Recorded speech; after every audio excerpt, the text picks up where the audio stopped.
It is 10 a.m. here in Atlanta, 6 p.m. in Abu Dhabi. I'm Linda Kincaid, sitting in for Becky Anderson. Good to have you with us. Welcome to Connect the World. We begin with a global diplomatic push on the conflict in Ethiopia, as CNN exclusive reporting reveals new information about the horrors taking place there, and the situation takes a dramatic turn. The U.S. is calling for an open meeting of the UN Security Council this Friday, and that call is coming just as an offensive by Tigray's regional forces drive out Ethiopian troops from Mekelle, Tigray's capital. You'll know from watching this show that Tigray has been gripped by major conflict since November, cut off from supplies for much of that time. And that's been translating into dire hunger for its people. Just days ago, the US said up to 900,000 Tigreans could face famine conditions, more than doubling an earlier warning from the United Nations. The spokesman for Tigray's regional government indicating a change is coming, saying its forces, quote, have broken the backbone of the Ethiopian army. He went on to say our objectives are degrading the enemy's fighting capabilities. This is a criminal army and we will follow it everywhere to make sure it doesn't have the capacity to come back. Well, the CNN investigation in April, in collaboration with Amnesty International, exposed the horror of a massacre perpetrated by Ethiopian soldiers in the mountains of the Tigray region. Well, now CNN has obtained and verified new images confirming not only the identity of the victims, but the army unit of perpetrators. CNN's Nema El-Bagga joins me now for more on this. Good to have you on the show, Nema, and you, of course, are one of just a few reporters that have actually been able to gain access into that region. And as you've been reporting, that region has been in a bloody conflict for some 8 months.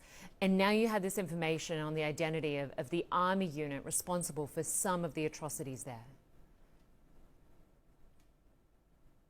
Yes, unfortunately, we do. We had initially raised our initial investigation with the Ethiopian government, and they dismissed our findings, saying that they were claims which could not be taken as evidence. Now, we not only are able to link the Ethiopian soldiers to these atrocities, but the specific unit responsible.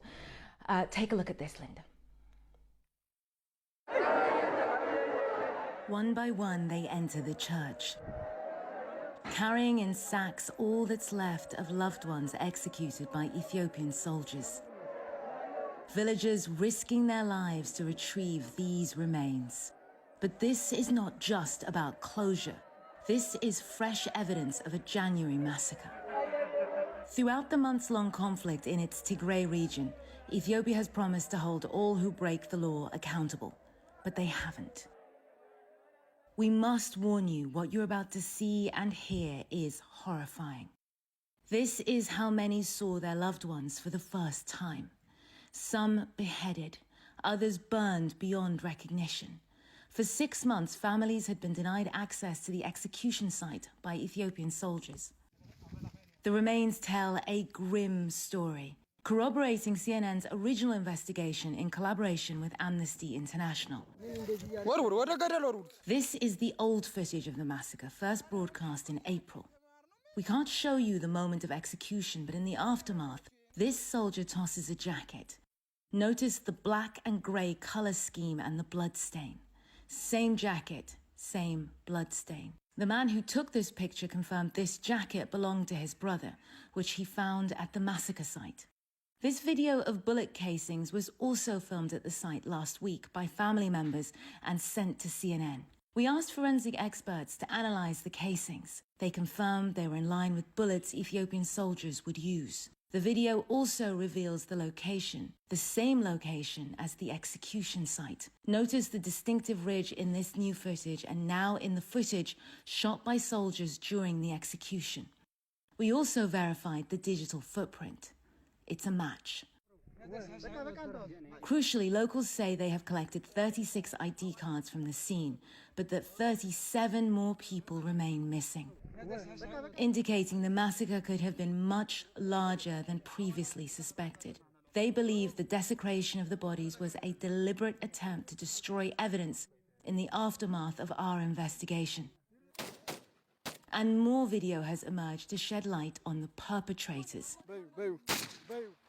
Given to CNN by a pro-Tigray organization based in the US, it reveals the nickname of the whistleblower, but more importantly, the rank and division of the unit committing these crimes. That's the voice of the Ethiopian soldier turned whistleblower. He names himself in the video twice and names his unit and division. Enough evidence for the Ethiopian government to pursue an investigation, but none has been confirmed. The whistleblower gives his phone to another soldier, so he can also be filmed carrying out an execution. With this level of detail now revealed, we asked the Ethiopian government whether they have investigated and punished the perpetrators. We received no response. After the ceremony at the church, the families gathered to bury the dead in a mass grave. Their grief, they say, inflamed by their government's inaction. The identities of the victims are known. The division of the perpetrators is known. Hard to imagine how that inaction can be justified. There's very little that's clear, Linda, after the events of the last 24 hours in Tigray, the withdrawal of Ethiopian forces from Mekelle, the rumors we're hearing that other cities and towns have also been taken by the Tigrayan forces.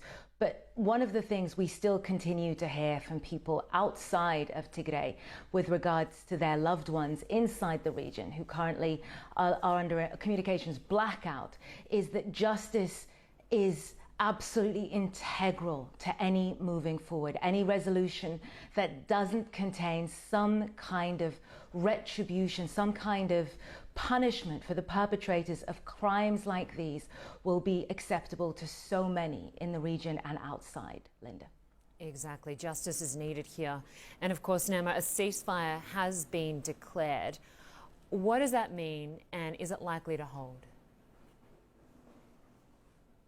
Well, it was unilaterally declared by the Ethiopian government after their forces were forced to withdraw from Mekelle. So already that gives you a sense, perhaps, of the seriousness that those on the other side from the Ethiopian government will be taking this ceasefire. And in fact, we've heard from the spokesperson for the Tigray forces saying that they reject it, that they will fight until, as they put it, every last enemy has been forced out of Tigray.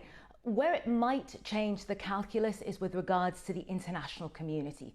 The international community has not really been able to act effectively to put a stop to all this. And now you have an escalation in hostilities on the ground, and you have a central government no longer in control of a key and strategic city. So we've already heard from the United States that they are calling for an open meeting at the UN Security Council, backed by Ireland and the United Kingdom, to try and get, they say, some kind of urgency from the international community, from the UN Security Council, to finally address what is happening on the ground there, Linda. And Nema, we should note that CNN has been trying to reach people on the ground in the Tigray region, but we've been unable to get through. And we are hearing that troops may have destroyed the comms equipment on their way out of the region. Yes, yesterday, in fact, UNICEF put out a statement late Ethiopia time to say that Ethiopian soldiers had raided their offices and destroyed VSAT equipment. So the equipment that allows them to communicate independently of the government-controlled communications network, whether that's internet or telephone. So because we have seen previously that this is part and parcel of the government's methodology when circumstances are either not going the way they would like it to on the ground, or when there is something that is being hidden from the eyes of the world. Although we don't know that what happened in Mekelle late yesterday with regards to us losing contact with people on the ground was specifically done because of the government. We know that the rest of the region was under a communications blackout that was imposed by the government, and that is incredibly worrying. It's been really difficult to get any kind of information out of Tigray at the best of times. All of this reporting, the images that you saw, they've taken us so long to verify and get out. because the government switches off and switches on the network at will. The fact that an entire region could be blacked out in this way is currently hidden from the eyes of the world, is worrying not only to us as journalists with regards to the contacts that we can't get hold of, but should be worrying to the international community because we don't know what is currently happening in there. It's really disturbing. Nema El Baga, as always, we thank you very much for your reporting. We will speak to you soon.